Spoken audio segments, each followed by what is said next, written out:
Bonjour à tous, c'est Jean-Luc Roux sur sa chaîne YouTube. Aujourd'hui, nous allons parler du deuxième épisode de l'intelligence artificielle, la réaction européenne. Dans un tel contexte, l'Union européenne a récemment adopté une stratégie et un plan d'action en vue de remédier à son impuissance en matière d'intelligence artificielle. Placée au cœur de la compétition mondiale depuis plusieurs années, il était devenu nécessaire d'appréhender l'intelligence artificielle comme un outil de compétitivité, d'où l'importance pour l'Europe de développer une vision souveraine en la matière. La normalisation est alors apparue comme un élément clé des débats pour permettre à l'Europe d'imposer sa vision et sa stratégie tournée vers l'intelligence artificielle. Concrètement, cette stratégie fondée sur la norme s'est traduite par une proposition de règlement par la Commission européenne en 2021. Toujours en discussion, l'AI Act a précisément pour objectif d'établir des règles harmonisées concernant l'intelligence artificielle et devrait en principe entrer en vigueur en 2026. Outre l'influence majeure que pourrait avoir cette norme, elle a été ainsi envisagée comme une stratégie afin de conquérir de nouveaux marchés et plus largement le monde immatériel. Élaborer la norme permet en effet de contribuer à façonner les règles du marché. Autrement dit, elle peut être une véritable arme stratégique et concurrentielle dès lors que tenir la norme, c'est tenir le marché. La normalisation constitue, en outre, un axe stratégique clé, tant pour les États que pour les entreprises, puisqu'elle se situe au cœur d'une démarche de souveraineté économique. Ainsi, l'Europe prit conscience du fait qu'établir la norme signifiait être à même de dominer la scène internationale, ou du moins que cela lui offrait une chance de conquérir une partie du monde immatériel en gagnant une place dans la course à l'intelligence artificielle. En d'autres termes, l'Europe prit enfin conscience que la norme constituait un vecteur d'hégémonie. Toutefois, si l'approche de l'Europe a pour objectif d'affirmer sa puissance et son rayonnement dans l'AI Act, elle n'exclut pas pour autant la question de la protection des droits fondamentaux. La normalisation européenne de l'intelligence artificielle tend effectivement à garantir la sécurité et les droits fondamentaux des citoyens et consommateurs européens. Cette logique va de pair avec la montée en puissance des craintes de l'opinion publique occidentale qui présente une forme de défiance vis-à-vis de l'intelligence artificielle, avec notamment un débat éthique profond portant à la fois sur l'intelligence artificielle elle-même, son utilité, son contrôle et ses usages finaux. Or, le risque majeur serait de tomber dans une normalisation excessive, également appelée hyper-régulation.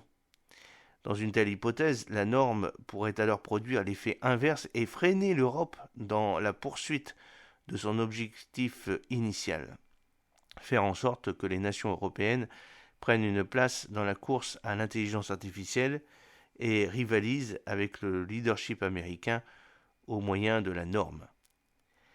Ainsi, cette analyse a pour objectif de comprendre le rapport de force qui oppose les États-Unis et l'Europe en matière d'intelligence artificielle, et ce à travers le prisme de la norme. Concrètement, l'objectif est de dresser une grille de lecture qui permettra de comprendre comment les États-Unis tentent de conserver leur leadership sur l'intelligence artificielle et de dominer l'Europe et les autres acteurs au moyen de la norme.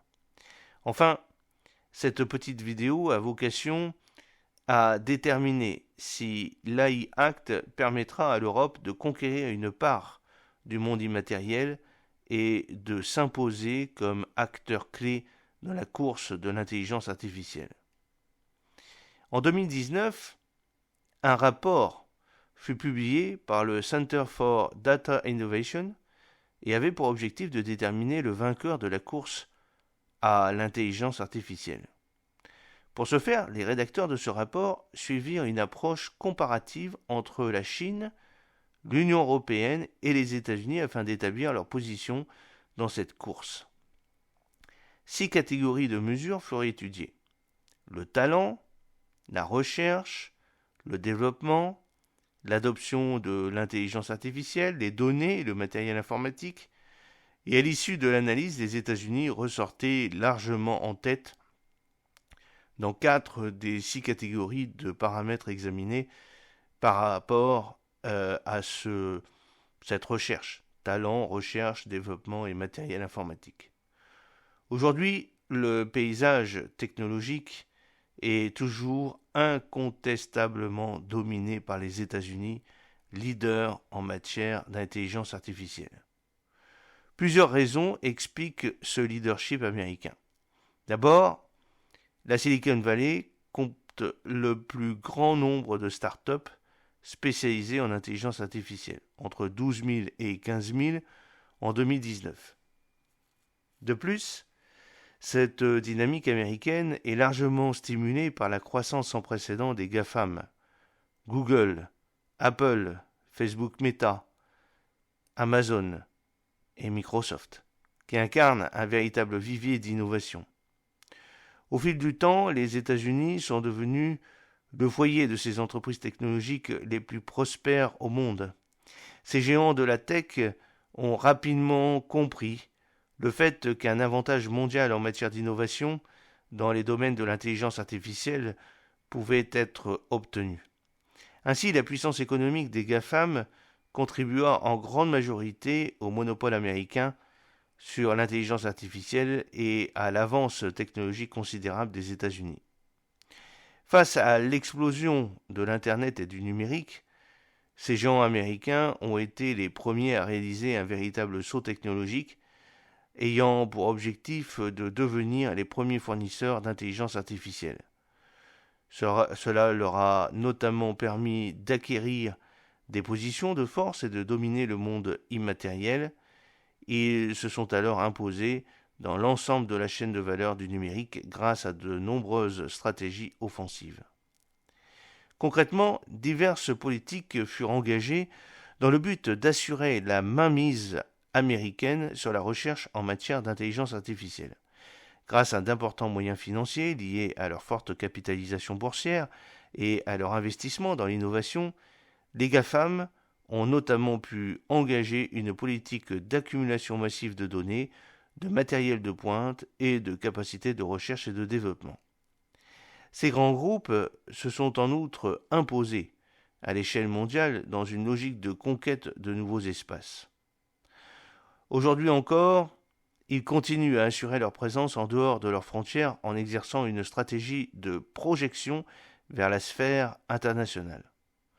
D'une part, ils rachètent de manière quasi systématique toutes les entreprises innovantes en matière d'intelligence artificielle pour renforcer leurs propres capacités et étouffer la concurrence. D'autre part, ils exercent leur influence, le soft power, au profit de leur intérêt dans les enceintes internationales de normalisation et de régulation. Par ailleurs, l'autre tactique de ces géants de la tech consiste à imposer une véritable standardisation fondée sur les technologies et les logiciels qu'ils fournissent eux-mêmes et à orienter les réflexions mondiales sur l'éthique de l'intelligence artificielle. Cela constitue donc l'épisode 2 de notre saga sur l'intelligence artificielle. Nous verrons dans le prochain épisode la collaboration entre public-privé aux États-Unis dans le domaine de l'intelligence artificielle. J'espère que cette petite vidéo vous a plu. N'oubliez pas de cliquer sur le pouce pour la promouvoir, de vous abonner si ce n'est pas encore fait et de partager cette vidéo sur vos réseaux sociaux. A très bientôt, fidèlement, Jean-Luc O.